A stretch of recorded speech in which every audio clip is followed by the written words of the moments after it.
Hello, everyone, and welcome. This is a first of a series of short webinars focused on circuit breaker testing capabilities.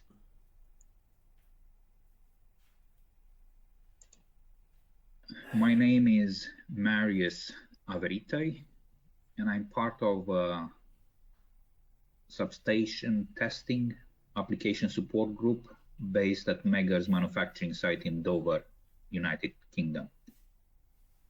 During this series, we will go through describing the main parts of a typical circuit breaker, followed by an overview of specific tests required to help keeping this important component of the power system running. And of course, we will have a look how Mega will help you in performing testing in the safest and easiest way.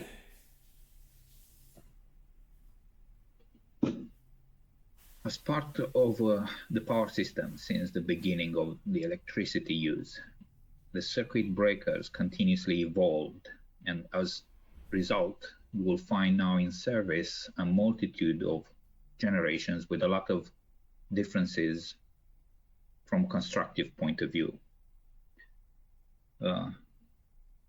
Different types will make this a bit complicated, but a different training material will approach constructive differences, as they are these differences are critical in selecting the best instrument configuration you will eventually need. We will try to keep it as simple as possible for the beginning, referring to typical components of a circuit breaker. For example, the main contact is isolated from Earth.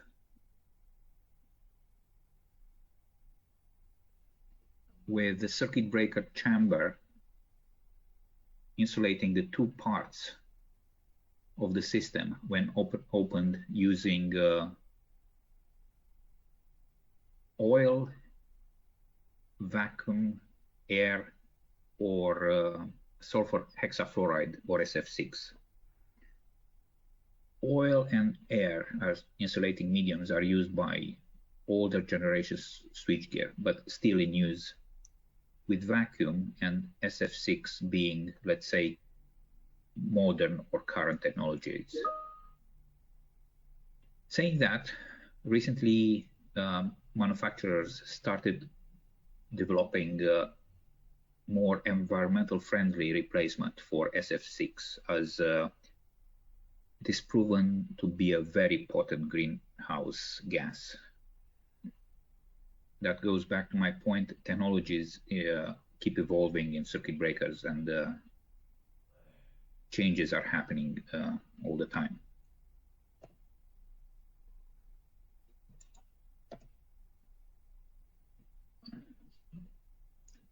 To open and close the circuit breaker, energy is stored and released with one of the most common method in using springs as energy storage, of course, with a diversity of other storage methods. For example, compressed air, hydraulic systems, magnetic, and so on. As part of the circuit breaker too, with the mechanism, you have a control unit with open, closed coils, electrical and mechanical interlocks, and auxiliary contacts. This will be the main parts of a circuit breaker: connectors, circuit breaker chambers with the high voltage contact, isolation to earth, operating mechanism, and control unit. Gets a bit complicated with the increase of voltage levels due limits of how much you can increase dimensions, where you are getting to a point where it's not convenient to manufacture and accommodate on site for larger and larger circuit breakers. And the practical solution is to connect multiple contacts chambers in series, practically using 2 or 4 or 6 lower rated from voltage point of view circuit breaker chambers. This is bringing extra challenges for manufacturers with solutions as grading capacitors implemented in parallel with the main contacts to help divide the voltage stress equally. And from a testing point of view, synchronization and of opening and closing of multiple breaks per phase becomes critical from accuracy point of view, and the limits are specified in standards, as we will see later. Now, up to this point, everything looks more or less simple, but once more attention is paid to the constructive details of a circuit breaker, a higher complexity is revealed. For example, the high voltage contact will usually include at least 2 different parts: a main contact designed to carry high level of load current with a minimum level of losses. For that purpose, the contact resistance of the main contact is extremely low, sometimes dozens of micro ohms. So in this image, the main contact will be the large outside area, and in more or less in parallel with the main contact, you have an arching contact. So suddenly you have 2 different parts, which has the job to minimize the level of wear of the circuit breaker's contact assembly, minimize the level of wear by the electrical arc, and it is designed to withstand a number of short circuit operations.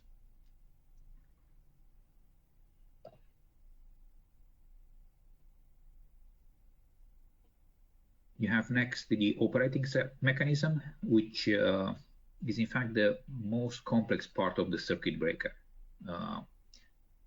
Does not look like, but it has a very large number of moving parts during the operation, and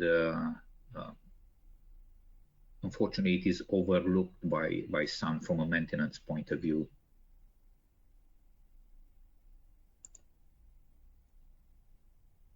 In the same enclosure with the mechanism, you will find a number of auxiliary contacts, which are used for a number of different functions. For example, internal to the circuit breaker operation interlocks. They are used as position indicators for the bay control circuits, and part of substation interlocking schemes for protection functions.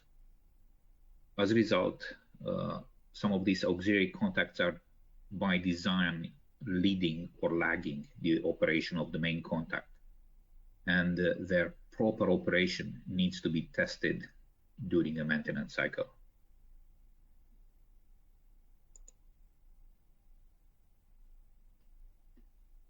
So with all this added, the typical circuit breaker, which looks simple and robust at the first look, ends to be quite a complex part of the power system, and proper consideration must be given of how comprehensive the testing will be done. So switching to circuit breaker testing methods. Why would you test your circuit breakers? A lot of reasons, but just for some examples, beside normal system switching to energize and de-energize, a circuit breaker has to execute a trip from the protective relay when faults are detected. It is practically the extended arm of the protection's trip contact.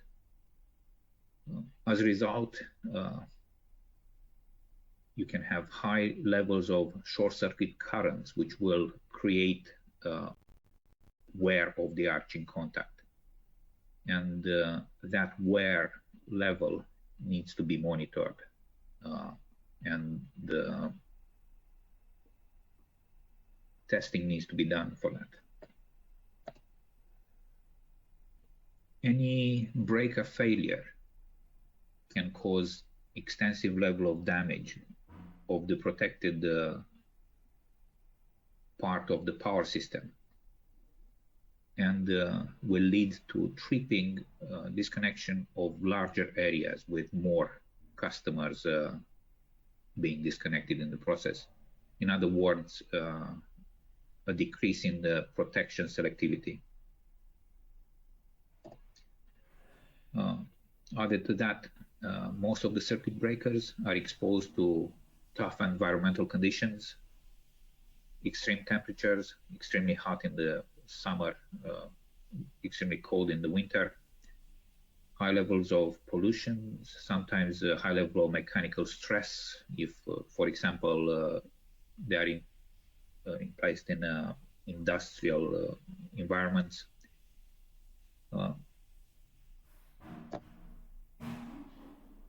And another risk factor is being immobilized in one position, usually close, which cumulated with above environmental factors can lead to sluggishness or even seizing of the coil latch release assemblies. And as I mentioned before, most of the time that part of the mechanism is overlooked, and it leads to quite making a high level of the failures. As you see here, unfortunately, some circuit breakers will fail, and as the industry is interested in minimizing the failure rates by adapting the maintenance requirements, statistics were performed and was found the highest number of faults were located within the operating mechanism. A small percentage, 14%, faults in the interrupter part, the main contact problems, 6% insulation failures, and 5% problems with the frame or the foundation. Let's say if you have outdoor circuit breakers, very high voltage in an earthquake prone area, you can have a lot of stress on the concrete foundation or on the steel frame of the circuit breaker.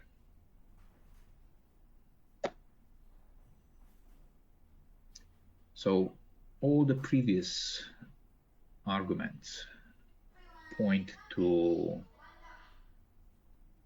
the need of creating an appropriate testing program for circuit breakers. And a number of test procedures from very basic to extremely comprehensive are available. And to make it a bit easier to introduce, we separate them in three main groups. Let's say a standard group, which are recommended to be performed for all types of circuit breakers, with contact resistance, static resistance measurement, contact timing and synchronism check, synchronism between phases and between same phase breaks, multiple breaks per phase, minimum trip voltage, measurements of the coil current, open and trip, which can give you a very good image, in fact, of how good the mechanism is working. Measurements of the motion, with measurements of or calculation of the stroke of the main contact, velocity, damping characteristics, or contact penetration. So these are standard methods, which, as I said, we would recommend to be done with for all the circuit breakers. We have an advanced group of tests which have diagnostic capabilities. Dynamic resistance measurement, DRM, where during the test the instrument is monitoring the variations in the resistance of the main contact valves opening and closing. This is the method you need to use to identify the level of wear of the arching contact, for example. We will see this in a future webinar. Vibration measurements. This is a test which is monitoring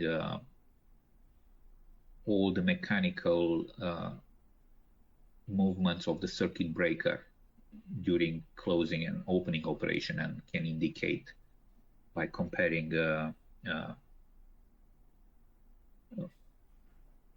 two consecutive measurements. It can help you identify changes in the circuit breaker characteristics. And we have a special group which is type dependent. It is mainly refers to tests which can be performed on specific types of circuit breakers. For example, pressure monitoring for air blast breakers, and vacuum check for vacuum breakers.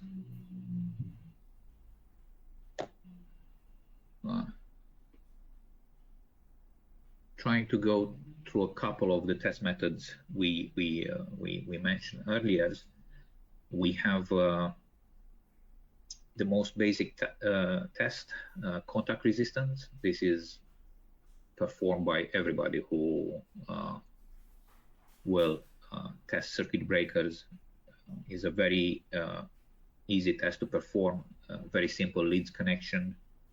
Practically you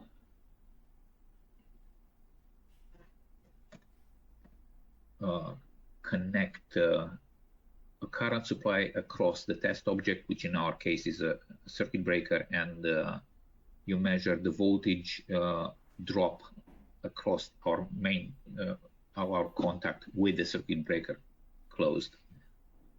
It is a extremely accurate test. Most instruments we manufacture, they go down to 0.1 micro ohm resolution. And this is possible due to the method used. This a 4-wire method, Kelvin. As I mentioned, the test is performed with DC current. According to the standards, IC standards require at least 50 amps, ANSI standards at least 100, and the test can be performed. Of course, some manufacturers will require higher values of current, up to the rated current of the circuit breaker. Traditionally, maybe because of the lower performance of instruments in the 20-30 years ago, the tests were performed with lower currents, let's say 10 amps. But due some contamination because of the lubrication inside the main contact of the circuit breaker, or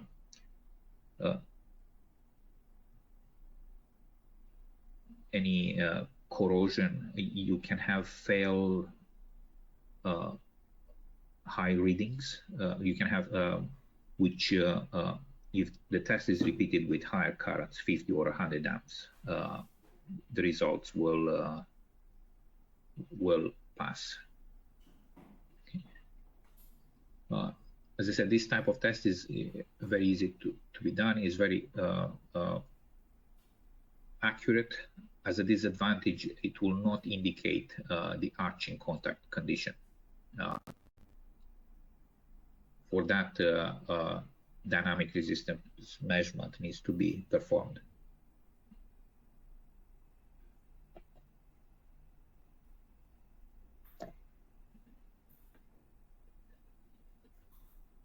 We have now contact timing, the second type of test you need to perform. Practically, the main contacts of the circuit breakers need to be monitored simultaneously during closing and open of the circuit breaker, and you have the benchmark values which are advertised by the manufacturer. Unfortunately, the standards will not advertise a specific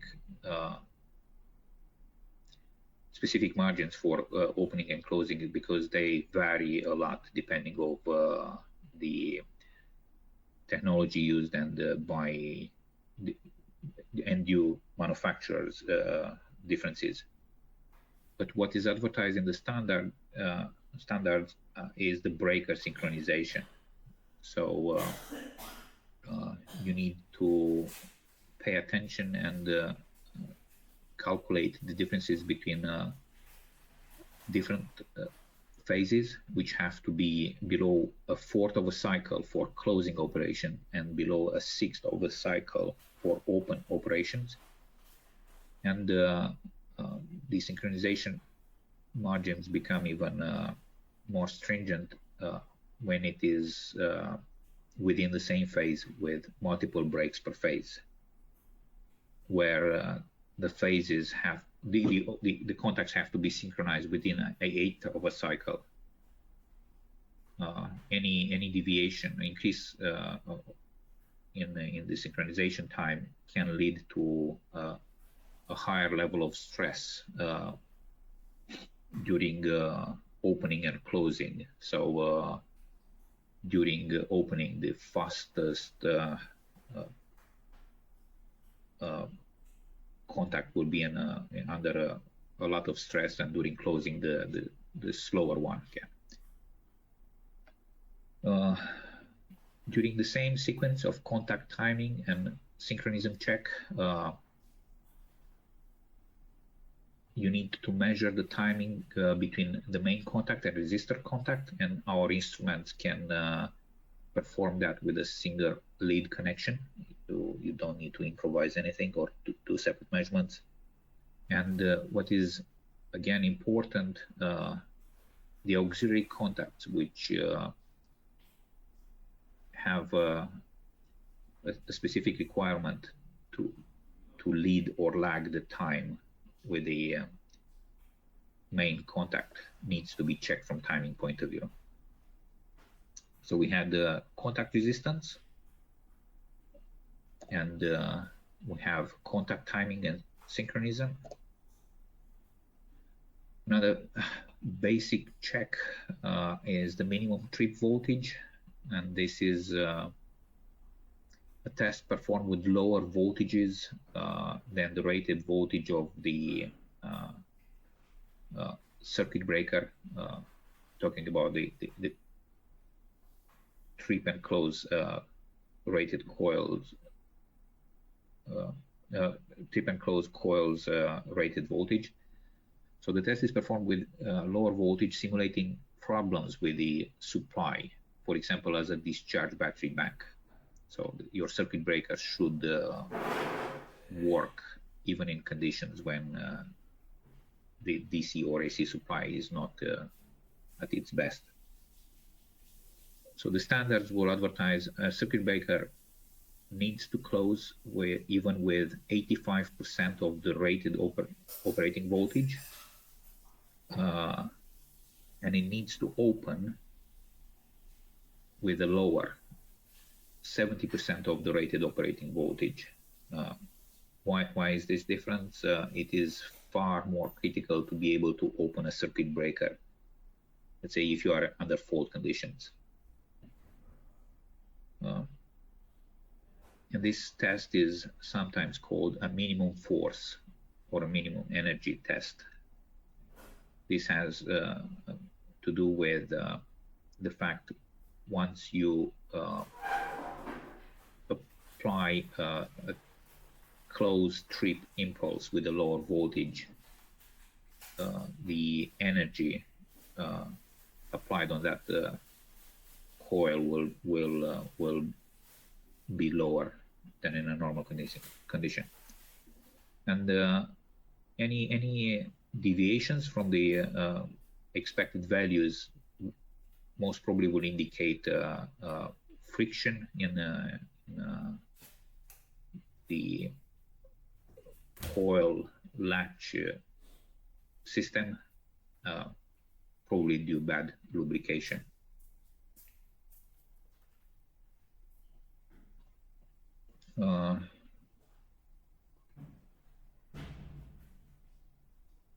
So we did an introduction of the circuit breaker main component parts, reason of why the circuit breaker needs to be tested, and we did a short description of the simplest types of test you need to do on your circuit breakers. Now, we will continue to more with the next webinar in 2 days, if I'm not mistaken, with the coil current characteristics, details about motion, stroke velocity damping, and the contact penetration, and approach the dynamic resistance measurement and vibration, and again, the special cases, pressure and vacuum check.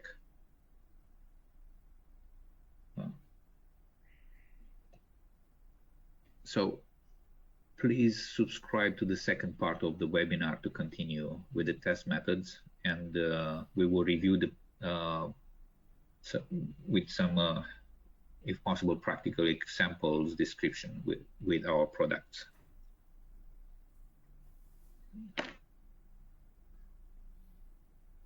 Okay, so questions? See question one.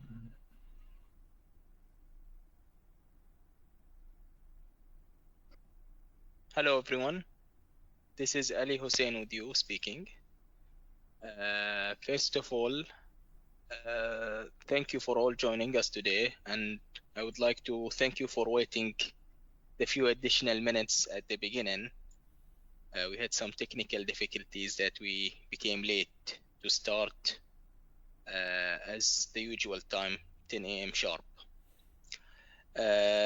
Today's session about circuit breaker testing is really something exciting for me, which I really like, because I usually do this kind of job, explaining about our solution regarding circuit breaker testing.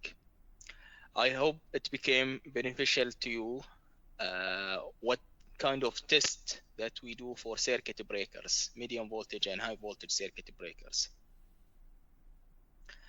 For the continuation, it will be on next Wednesday, also 10 a.m. Please join us then as well for that. For this session, if anyone have any questions, it will be my pleasure to explain that for you. And if you don't have, please feel free to leave at this moment.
It seems that there is no additional questions. And when I say any question, if you have any question related also to the topic of the webinar, I will be glad to answer these questions for you. I hope the explanation was sufficient for everyone, that everything is understandable, or you didn't understand anything at all. So I hope that's not the case. So thank you, everyone. If you have any questions, please use the WhatsApp group. Please have a nice day, everyone. Goodbye.